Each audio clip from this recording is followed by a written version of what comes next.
Stop it. Yeah, my name is Nathan Atkins. I'm running for Minnesota State Rep in District 63A.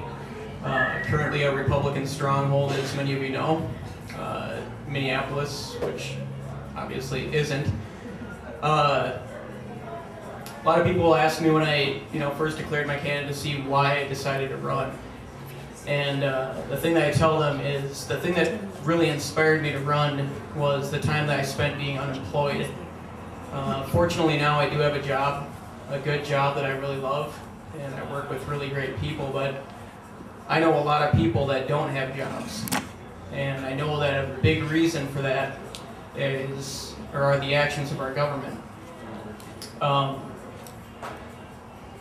What that inspired me to do was step forward, and I want to make a change in the way we approach our businesses and in turn the way we approach our people. I don't have a lot to say as far as like the specific issues. I guess I wasn't really budgeting that much time for myself, but I guess a story that I just like to share that I read the other day that I think is really important to everyone here, and especially people who are considering running and who really want to make a difference in our state and in our country. It's a story of a guy named Joshua Chamberlain. He was a lieutenant, or actually, I'm sorry, a captain in the Civil War. When he first signed up, he thought it was going to be a rather fun, short, quick exercise serving his country and the cause against the South. Obviously, none of that came true. In June of 1863, he was assigned to a regiment of approximately 20 deserters in the state of Maine. Most of these people obviously didn't want to be there. They were a haggard, very tired, and resentful group of people. The night before leading them into battle, he sat and wondered, how am I going to inspire these people? What am I going to do to actually get these guys to fight for me? My life actually kind of depends on these guys doing their jobs. The next day, Joshua Chamberlain met with the people in his regiment, and he looked down at the ground and he scratched into the earth and he said, "This land here, this soil, is free soil. From here in Pennsylvania all the way to the Pacific. This is free land. Everybody who's here can be somebody. Nobody is beholden to royalty.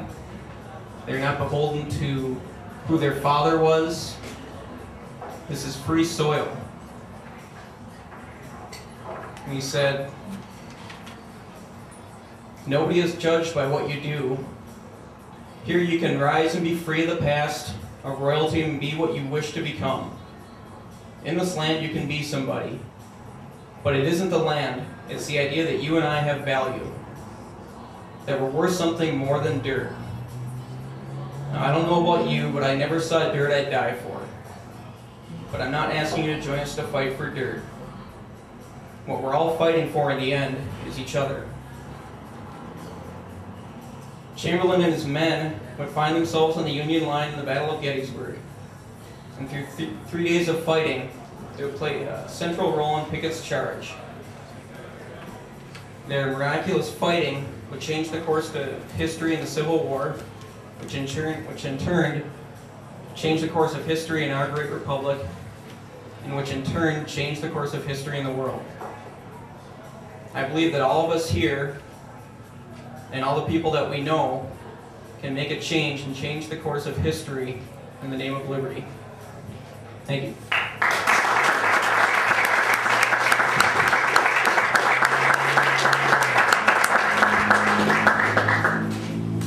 All right, we were talking about the kids, because it's always for the kids. So how about those school board elections? Very, very, very important.